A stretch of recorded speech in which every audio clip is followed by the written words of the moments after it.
Bonjour. L'être humain est un être vivant capable de réaliser des mouvements et de se déplacer.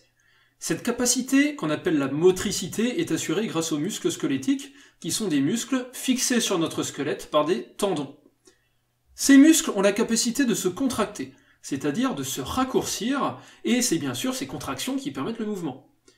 Ces contractions sont pilotées par des messages nerveux, de nature électrique, qui sont envoyés, dans certaines conditions, par les centres nerveux.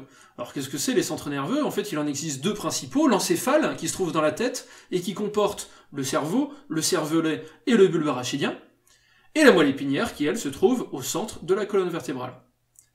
À partir de là, on distingue deux types de mouvements. Les mouvements volontaires, pour lesquels le message nerveux va être élaboré par le cerveau, et les mouvements réflexes, dont les messages nerveux proviennent du centre nerveux le plus proche, en général la moelle épinière. Mais alors, qu'est-ce qu'un réflexe? Eh bien, prenons l'exemple de si je pose ma main sur une plaque brûlante.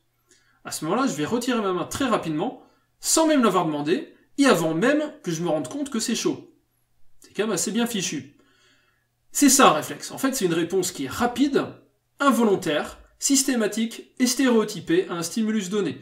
Donc un stimulus, d'un point de vue général, c'est une cause extérieure, et là, dans mon exemple, c'est la chaleur de la plaque. Donc la réponse, elle est rapide parce que j'ai enlevé ma main très rapidement. Elle est involontaire parce que finalement, j'ai même pas pensé faire ce mouvement, il s'est fait tout seul. Systématique et stéréotypée parce que si je recommençais, il se passerait exactement la même chose. Dans ce cours, nous verrons un exemple de réflexe en particulier, le réflexe myotatique. Le réflexe myotatique, lui, il est déclenché par un stimulus particulier qui est l'étirement d'un muscle. En fait, si un muscle est étiré, comme par exemple ici le muscle qu'il y a derrière la nuque, eh bien, il va avoir tendance à se contracter de manière automatique. Du coup, on peut définir le réflexe myotatique comme étant une contraction réflexe d'un muscle en réponse à son propre étirement. Et ces réflexes myotatiques sont vraiment fondamentaux pour nous, car c'est eux qui permettent à notre corps de maintenir une certaine posture. En effet, si ma tête a tendance à tomber vers l'avant, hop, les muscles de la nuque se contractent et la tête reste droite. Pareil pour les muscles dorsaux, les muscles fessiers et les muscles solaires qui m'empêchent de tomber vers l'avant. Tandis que les quadriceps, eux, m'empêchent de tomber vers l'arrière. En fait, lorsqu'on est debout, on ne s'en rend même pas compte, mais nos muscles de la posture se contractent en permanence, de manière adéquate, en fonction de si je suis plutôt en train de me pencher vers l'avant ou vers l'arrière, et tout ça me permet de ne pas me casser la figure. Alors, le réflexe myotatique le plus connu, c'est le réflexe rotulien, car c'est celui qu'on va tester chez le médecin. Vous avez, je pense, déjà tous vu ça. Vous êtes assis avec les jambes croisées, le médecin tape avec un petit marteau sur le tendon situé au niveau de la rotule, et hop, la jambe se lève toute seule. Donc là, il s'agit bien d'un réflexe myotatique, car le choc sur le tendon provoque un étirement du quadriceps, qui du coup se contracte en réponse, et entraîne l'extension de la jambe. L'exemple que nous, on va traiter, c'est le réflexe achilléen, car il est en général plus facile de l'étudier en TP, donc à l'aide d'un petit marteau réflexe. Le principe est exactement le même que pour le réflexe rotulien, on tape sur le tendon d'Achille, et la cheville s'étend à cause de la contraction du solaire, du mollet quoi. Ce réflexe myotatique va nécessiter la coopération entre plusieurs structures qui vont communiquer par des neurones. Un neurone, c'est une cellule nerveuse. Ça ressemble à ça. Comme n'importe quelle cellule, il y a un cytoplasme, une membrane et un noyau. Mais la particularité structurale du neurone, c'est la présence de ces prolongements cellulaires-là. Et parmi ces prolongements cellulaires, on distingue les dendrites, qui sont disposés autour du corps cellulaire, et qui en général ne sont pas trop longs. Et on a l'axone, qui est le très long prolongement cellulaire que l'on voit ici, et donc cet axone est en général entouré d'une espèce de gaine isolante, qu'on appelle la gaine de myéline. Et l'axone se termine en se ramifiant par ce qu'on appelle une arborisation terminale, dans laquelle chaque petite branche se termine par un bouton synaptique, et donc une synapse. Et la synapse, c'est ce qui va faire une connexion avec le neurone suivant. Les neurones ont aussi une fonction très particulière, car il s'agit des cellules capables d'émettre et de transmettre des messages électriques qu'on qualifie de messages nerveux. En gros, les dendrites récupèrent des informations sur d'autres neurones ou sur des récepteurs, et en réponse à ces informations, le corps cellulaire va élaborer un nouveau message qui va partir le long de l'axone et qui va informer au bout d'autres neurones ou des cellules musculaires.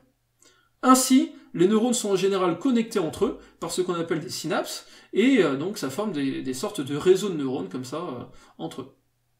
Du coup, pour résumer, les neurones ils permettent de conduire un message nerveux. Et à partir de là, on distingue deux types de neurones. Les neurones moteurs, ou motoneurones, qui conduisent des messages d'un centre nerveux jusqu'à un muscle.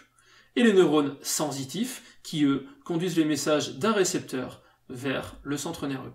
Les axones des neurones sont souvent regroupés en paquets, entourés d'une gaine conjonctive, donc on appelle ça des nerfs, et un nerf en coupe, ça ressemble à ça.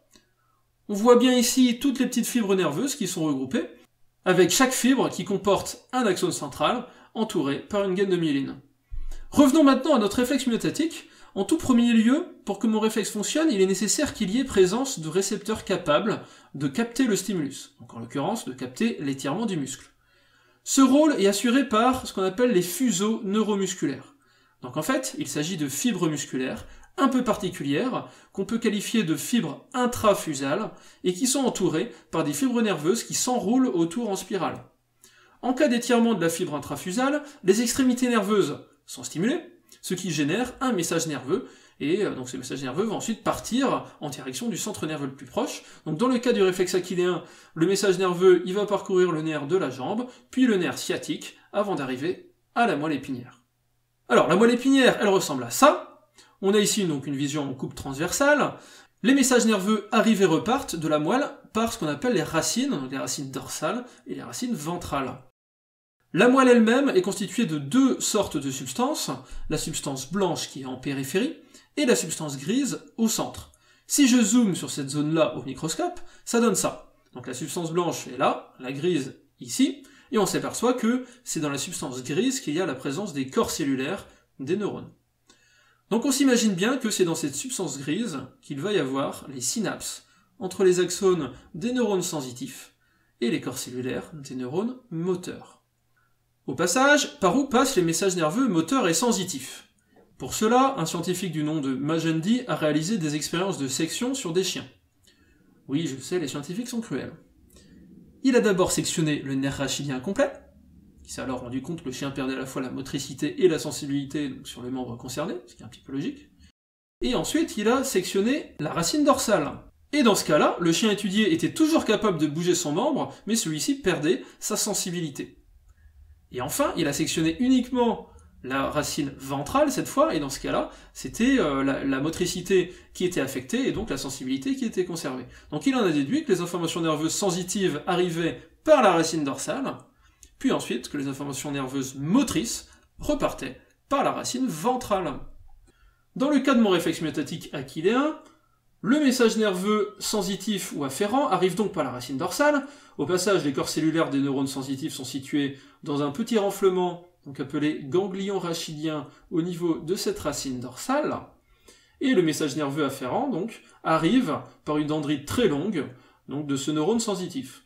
Et ensuite, il va repartir par un axone en direction de la substance grise de la moelle épinière. Ici, l'axone du neurone sensitif fait une synapse avec un corps cellulaire d'un neurone moteur. L'arrivée du message afférent dans le neurone sensitif va alors provoquer le départ d'un message efférent dans le neurone moteur, donc via le fonctionnement de la synapse.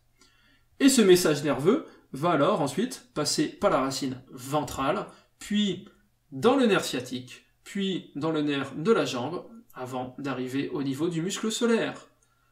À son extrémité, l'axone du motoneurone va former des synapses avec les cellules musculaires du solaire. Donc ces synapses qui sont appelées plaques motrices, et qui ressemblent à ceci, en microscope. On voit bien ici les axones du motoneurone qui arrivent, qui forment des petites plaques, donc des plaques motrices, avec la cellule musculaire.